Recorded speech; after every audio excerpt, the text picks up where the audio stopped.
ព្រឹទ្ធមហាឧបាសិកាពុទ្ធសាសនូបត្ថម្ភញឹមតេងត្រូវជាម្ដាយក្មេករបស់លោកជំទាវគតិសង្ឃបណ្ឌិតម៉ែនសំអនឧបនាយករដ្ឋមន្ត្រីក្រសួងទំនាក់ទំនងជាមួយរដ្ឋសភាព្រឹទ្ធសភានិងអធិការកិច្ចដែលបានទទួលអនិច្ចកម្មនៅថ្ងៃទី4ខែកញ្ញាឆ្នាំ2022វេលាម៉ោង 1:40 នាទីរសៀលក្នុងជំនាយុ94ឆ្នាំដោយរោគគាពៀតសពព្រឹទ្ធមហាឧបាសិកាពុទ្ធសាសនូបត្ថម្ភញឹមតេងត្រូវបានតម្កល់ទុកធ្វើបុណ្យតាមប្រពៃណីព្រះពុទ្ធសាសនានៅផ្ទះលេខ1ផ្លូវលេខ5គម្រោងទី5បូរីពេញហួតខណ្ឌច្បារអំពៅរាជធានីភ្នំពេញតាមកម្មវិធីបុណ្យសពរបស់ព្រឹទ្ធមហាឧបាសិកាពុទ្ធសាសនូបត្ថម្ភញឹមតេងនឹងត្រូវបូជានៅវត្តនិរោធរាំងសីនាព្រឹកថ្ងៃទី7ខែកញ្ញាឆ្នាំ2022ដោយឡែកនៅថ្ងៃទី5ខែកញ្ញាឆ្នាំ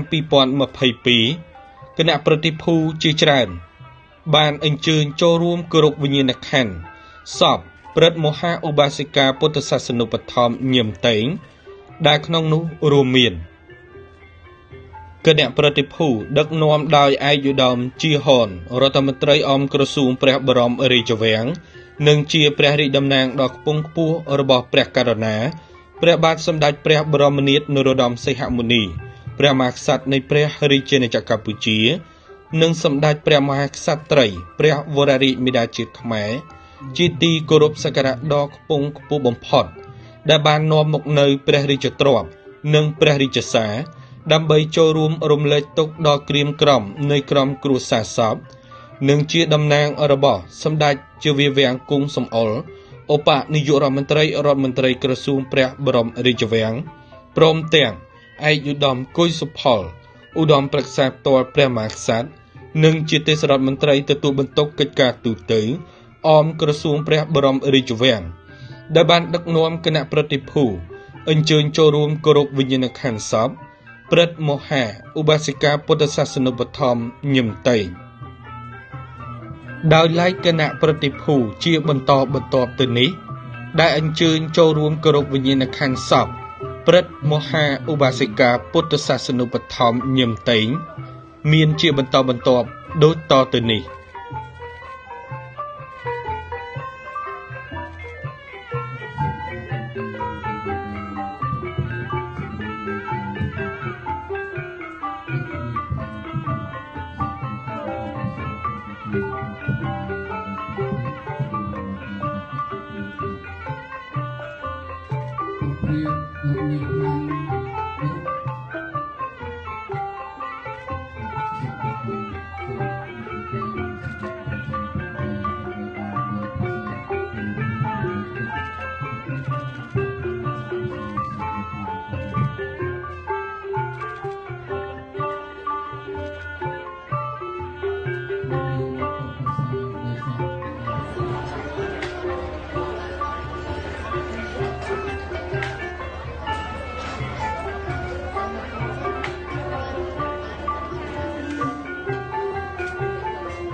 Thank you.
មរណភាពរបស់ព្រឹទ្ធមហាឧបាសិកាពុទ្ធសាសនូបត្ថម្ភញឹមតេង